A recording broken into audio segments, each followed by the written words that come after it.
Yo, what up YouTube? It's Rain. Mask. Boom. So this is a Jordan 1 box. Big up all of those that know that it's a Jordan 1 box, but what's in there? This doesn't even help. Let me just get straight into it. So basically, these are the Jordan. Wow, the lighting is so shocking. These are the Jordan 1 Quai 54. Let me just see what happens if I do this. Hold on, stay there. That's no good either. Alright, it's gonna have to roll through. You know them way there? Golly. Anyway, so these are the Jordan 1 Quai 54. Or Quai 54. Q-U-A-I 54. Now what this is, it's a basketball tournament which happens in Paris. So kind of near the Eiffel Tower. And Nike sponsor it. I think it's I don't know if I'm right on saying this, but I think it's the only basketball tournament that Nike actually sponsor. And since they sponsored it, they've done a range of collaborations. I think that, well, they've done a range of collaborations with iconic or Jordan silhouettes. And this is the latest incarnation of what they are deeming to be a collaboration with the Jordan brand. So the Jordan 1. So a lot of people are like, nah, don't like them, nah, dead, whatever. I'm going to show you some of the details and the reason as to why I like them. So firstly, I'm not sure if you can make that out actually. If I do that, you can see it a lot better, can't you? So the actual, let's say the upper is like a nubuck material, but it's nicely done.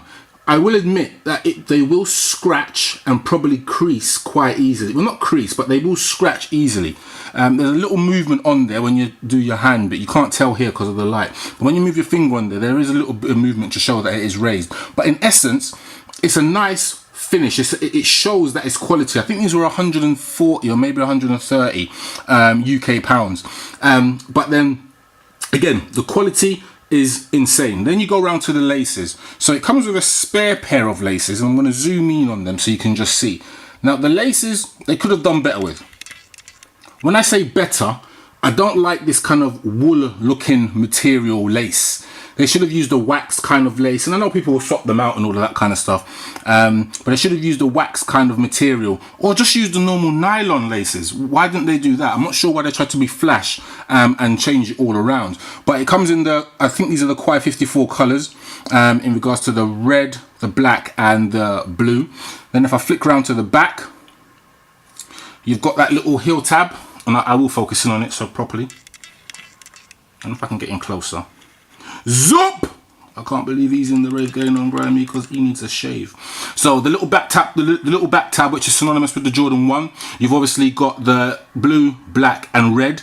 And then obviously you've got the red highlights on the actual trainer. When I say highlights, because I've only shown you the right shoe.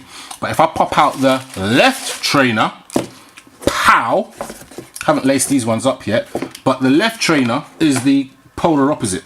As in, what polar opposite? Sorry, it's the opposite. Opposite end being that it's the blue shoe, or it's got the blue highlights. That's part of the reason why I like them.